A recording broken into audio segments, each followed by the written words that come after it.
Welcome, welcome, welcome. Listen, some say there is no God. Many others say there is a God. So today on Passing on the Mantle with Pastor Undena, we're about to discuss with Bishop Andy Lewter the existence of God. So to help you understand actually who God really is.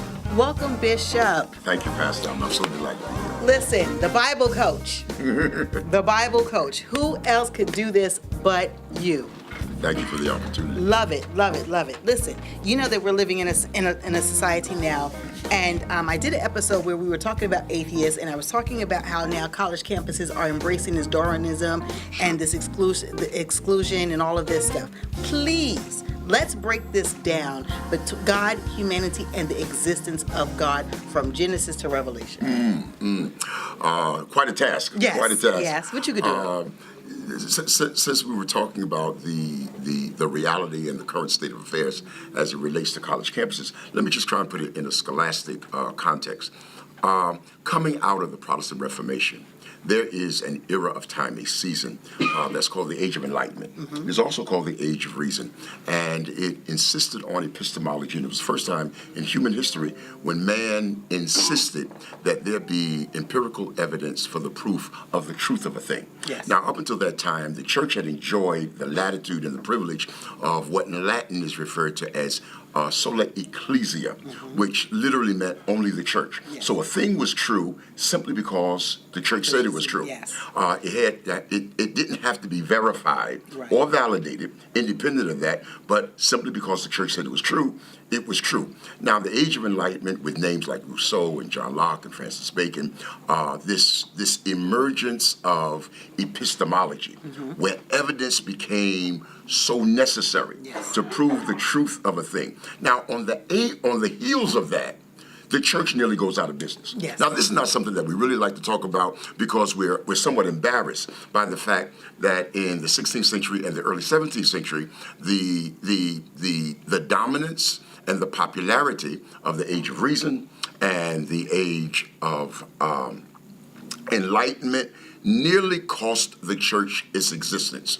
It was the likes of a George Whitefield, a John Wesley, Yes. the First Great Awakening, Yes. 1740 to 1770, the Second Great Awakening, 1820 to 1840, that rescued the church. And what those pioneers of the pulpit had to do was to go back, and I heard you talk about this in another segment, they had to go back and they had to develop a system of what academically is called apologetics, Yes.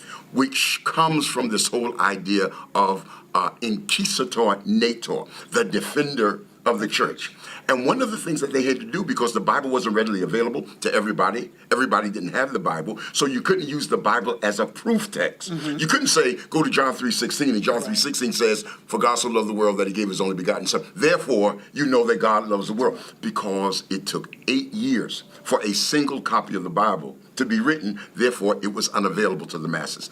So those pioneers of the pulpit had to develop a way to discuss God independent of proof texting, but was compelling and convincing to the hearer. So let me ask this question. In between that time and era, would you say that we began to believe the God of the philosophers instead of the God of the Bible?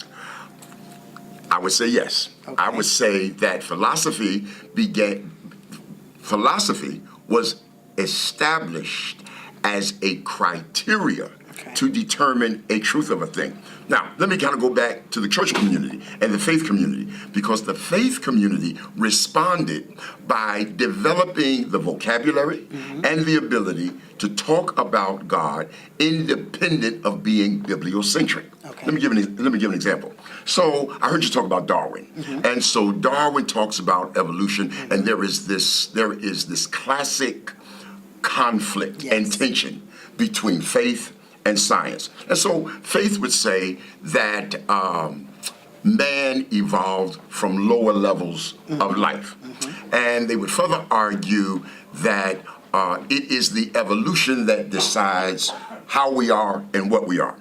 Inquisitor nator, or the apologetic of the church, would argue this, that even in the midst and the face of what appears to be empirical evidence, there is still a sense and the reality of God. Here's the example.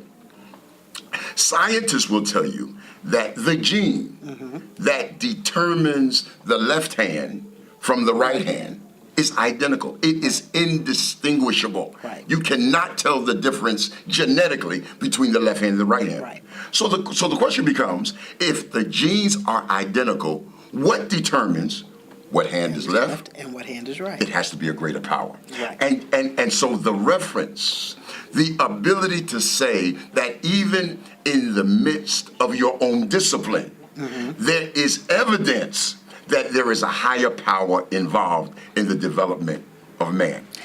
But for those that call themselves atheists and who have subscribed to this, it only has to be proven through scientific method. Sure. What does the church have to say about that?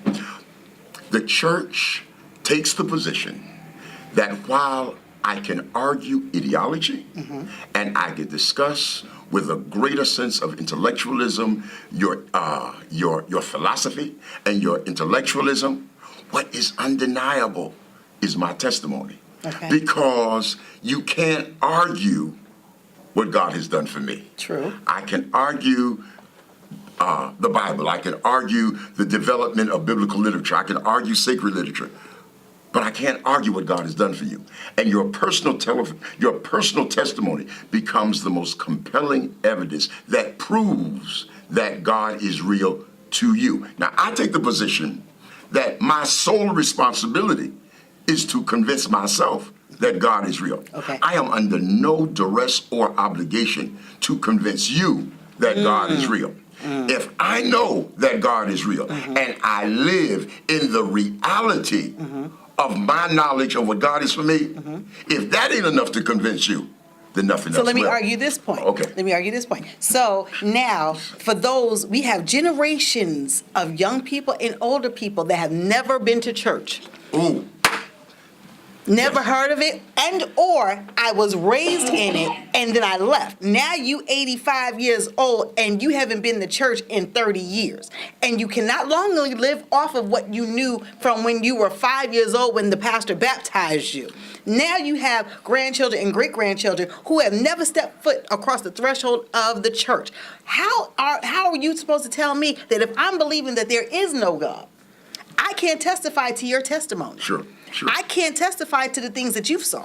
I can only know according to what my professor showed me, what they told me existed, and because it sounds rational to me, I therefore believe it. But now here you come telling me that there is some God that I've never known. This God who is the God of war. This God who has created all this chaos in this world. This God that you say loves me, but then I don't feel it. How are you going to explain that? Pastor, we are guilty of having raised multiple generations who are totally unaware of what the church culture is. Yes. We are benefactors of our ancestors and our forefathers who taught and told us, gave us a sense of spirituality that remains with us.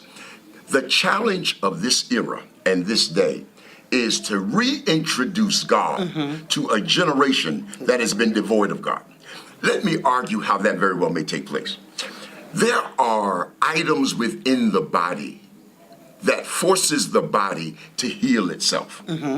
Platelets. Yes. If I cut myself, there are elements in my body that's already there. I don't have to invent them. I don't have to import them. I don't have to go get them. They are already there. It has the ability to heal itself. Now, based upon the severity of the cut, my body can heal itself, but it can only heal itself if I put enough pressure on the wound to activate the platelets to cause the healing process. Yes. I'm saying that this generation, if put under enough pressure, will discover that there is a spirituality that's designed to help heal themselves. My God, my God. So who is the voice to raise up, to say, God still speaks? Pastor, I style myself as a lightweight historian. And so every question and encounter I come in contact with, I take a quick glimpse of history to see where we have come from to try and anticipate where we ought go. I mentioned that the age of enlightenment rendered the church to almost the state of being extinct. But there were some pioneers of the faith. First Great Awakening, Second Great Awakening, George Whitefield, John Wesley, Jonathan Edwards. They were the voices that rescued the church in the 17th and the 18th century, that salvaged not only salvation, but the spirituality primarily of America.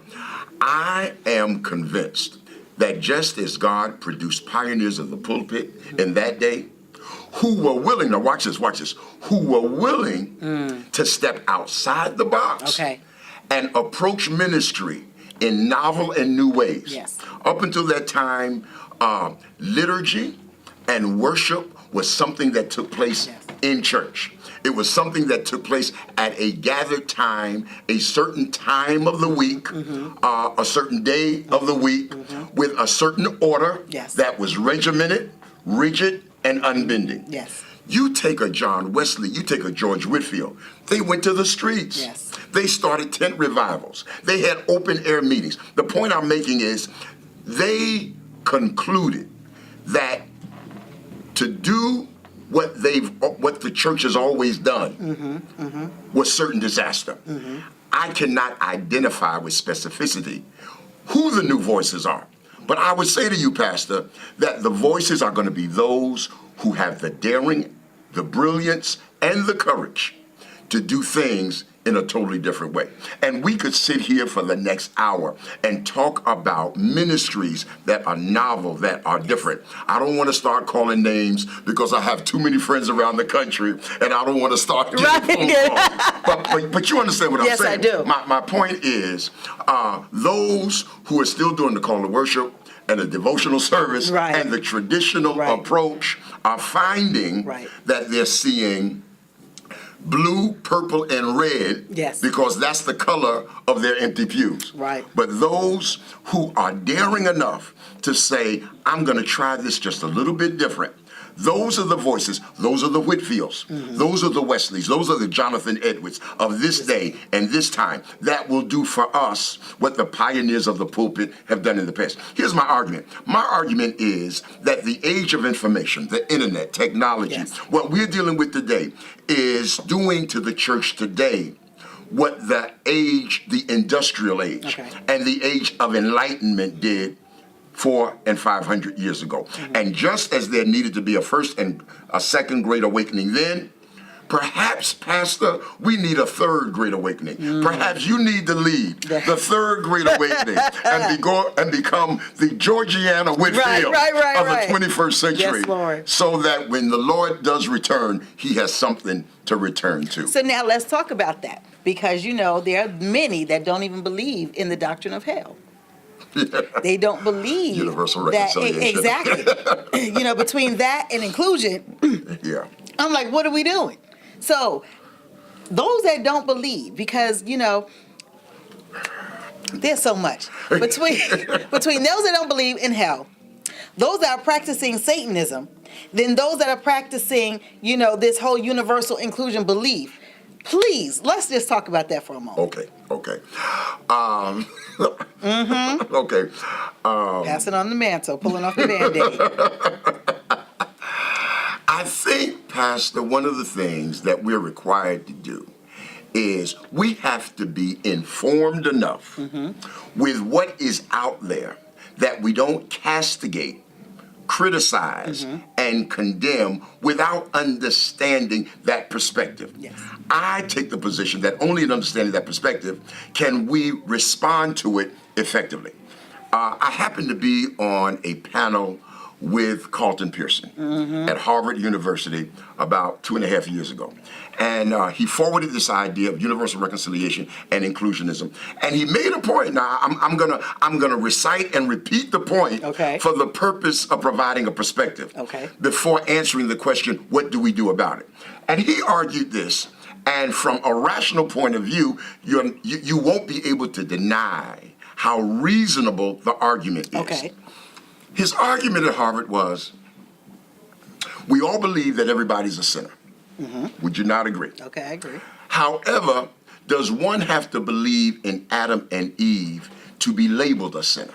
The reality is they're a sinner whether they believe in Adam and Eve or not, if they never heard of Adam and Eve. From our perspective as a church community, Right. you're still a sinner whether you affirm Adam and Eve or not. So here's his question. His question is, if it doesn't take a person believing in Adam to become a sinner, why does it take a person believing in the second Adam to be rid of their sin? Now, I believe this. I believe that one of the geniuses of the faith community is that God didn't make all of us the same way, and that we enjoy some pluralism and some diversity Yes. and differences of opinion that make up a garden that's not all carnations Okay. or not all roses, but it is the diversity, it is the pluralism of the church that gives it its genius and beauty. Those disciplines of inclusionism, it is not my cup of tea. It is not what I subscribe to. It is not what I affirm and believe. But I do believe in, I'm Arminian as opposed to Calvinist. And I don't want to take your audience too deep down this theological road, but you understand what I'm Yes, saying. I do. But rather than, I believe in tire sanctification and Christian perfectionism, Right. as opposed to once saved, always saved, or eternal security. So I'm a bit Arminian, which requires me to believe in a free mortal agent. Right. And that God has gifted us the ability to choose for Yes. ourselves what it is we're going to subscribe to. Now, I have my belief, I have my opinion, but I am enough of a reformist to allow space for a difference of opinion. Okay. And I am not going to cave in Right. because a person chooses not to believe in a way that is identical to the way that I believe. However, I'm a cleric. I'm a Black Baptist preacher, which means that given an opportunity and given a chance, I am going to forward what I believe with all of the gravity, with all of the impulse, with all of the compulsion that I can. Do I require you to believe what I believe? No. But I'm going to give you my perspective in as powerful a way as I can, that perhaps it will bring you to my way of thinking. Absolutely. Now, with what you were saying with Bishop Pearson, for my generation, he was the one that brought the inclusion to our generation. That's correct. And so, with what the statement in what he made with the first Adam and the second Adam, do you find great areas of heresy there? First of all, in the 4th century AD, there was a church father by the name of Tertullian. See, unfortunately, we have credited Carlton Pearson for inventing a mindset, a mentality, an attitude, and a scholastic regimen that is at minimum 1,500 years old. Right. Now, because we're not studied and because we don't know our history as well as we do. Because those are the actual early church fathers. Those are the church fathers. Exactly. Origen, Ignatius, Cyril, Tertullian, and we don't the talk about Council that. of Nicaea, the Council of Ephesus, Yes.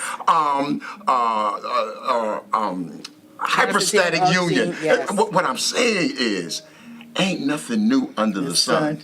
And what Carlton is saying has been raised, discussed, debated, and resolved at least 4 or 5 different times in history. So I am not alarmed when I find someone who is making a discovery now that we have been wrestling with literally centuries. For years. That is so awesome.